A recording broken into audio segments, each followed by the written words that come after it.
માં ચામુંડા કહે છે, હવે બધું મારા પર છોડી દે.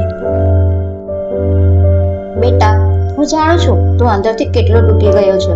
હું જાણું છું કે તું બધાની સામે હસે છે, પણ રાત્રે એકલો હોય ત્યારે તારી આંખોમાં આંસુ આવી જાય છે. હું જાણું છું કે તું કેટલાય સમયથી પોતાની પીડા કોઈને કહી શકતો નથી. તને લાગે છે કે કોઈ તને સમજતું નથી, કોઈ તારું દુઃખ સાંભળતું નથી. પણ બેટા, હું બધું સાંભળું છું, હું બધું જોઉં છું અને હું તારી સાથે જ છું. આજે હું તને એક વાત કહેવા આવી છું. હવે બસ ઘણું લડી લીધું, ઘણું સહન કરી લીધું, ઘણા લોકો માટે સારું કર્યું, ઘણા લોકોને ખુશ કરવાનો પ્રયત્ન કર્યો, પણ બદલામાં તને શું મળ્યું? અવગણના, દગો અને આંખોમાં આંસુ. બેટા, હવે તારે કોઈને સાબિત કરવાની જરૂર નથી, કોઈને જવાબ આપવાની જરૂર નથી, કોઈની પાછળ ભાગવાની જરૂર નથી.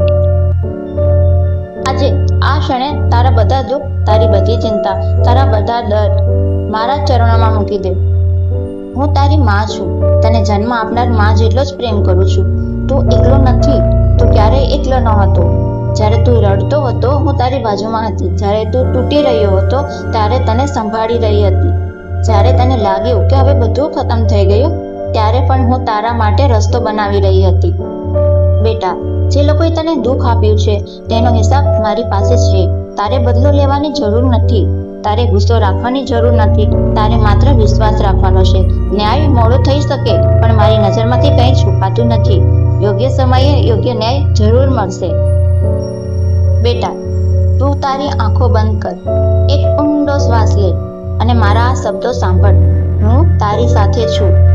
તારો ભાર હવે તારો નથી, તારી ચિંતા હવે તારી નથી, તારી લડાઈ હવે તારી નથી. હવે આ બધું મારા પર છોડી દે. જે વાતો તને રાત્રે ઊંઘવા નથી દેતી એ મને સોંપી દે. જે લોકોની વાતો તને દુઃખ આપે છે એ મને સોંપી દે. જે ભવિષ્યની ચિંતા તને ખાઈ રહી છે એ મને સોંપી દે. બેટા, વિશ્વાસ રાખ, જે દરવાજા આજે બંધ દેખાય છે, કાલે એ જ દરવાજા ખુલશે. જે સમસ્યાઓ આજે પહાડ જેવી લાગે છે, કાલે એ ધૂળ જેવી લાગશે. જે દુઃખ આજે અસહ્ય લાગે છે, કાલે એ તારી શક્તિ બનશે. બેટા, યાદ રાખ, દરેક અંધારી રાત પછી સવાર આવે છે, દરેક વાવાઝોડા પછી શાંતિ આવે છે, દરેક પરીક્ષા પછી આશીર્વાદ આવે છે અને દરેક આંસુ પછી સ્મિત આવે છે. તારે ફક્ત એક કામ કરવાનું છે, મારા પર વિશ્વાસ રાખવાનો છે. જ્યારે મન ગભરાય, મારું નામ લે. જ્યારે આંખો ભીની થાય, મારું નામ લે. જ્યારે બધું ખોટું લાગે, ત્યારે મારું નામ લે. હું તને ક્યારેય પડવા નહીં દઉં, હું તને ક્યારેય એકલો નહીં છોડું. હું તારી દરેક પ્રાર્થના સાંભળું છું અને તારા જીવનમાં જે સારું છે તે તરફ તને લઈ જઈ રહી છું. બેટા, તે ઘણું લડી લીધું, હવે તારી લડાઈની જવાબદારી મારી છે. તું ફક્ત શાંતિથી સૂઈ જા, બધું મારા પર છોડી દે. હું માં છું અને તારી સાથે જ છું. તો તમને પણ લાગે છે કે હવે બધું માના હવાલે કરવું છે, તો કમેન્ટમાં લખો, માં, હવે બધું તમારા હવાલે. જો તમને આ વિડીયો ગમ્યો હોય, તમારા દિલને સ્પર્શ કર્યો હોય, તો સબસ્ક્રાઇબ જરૂરથી કરજો. જય માતાજી.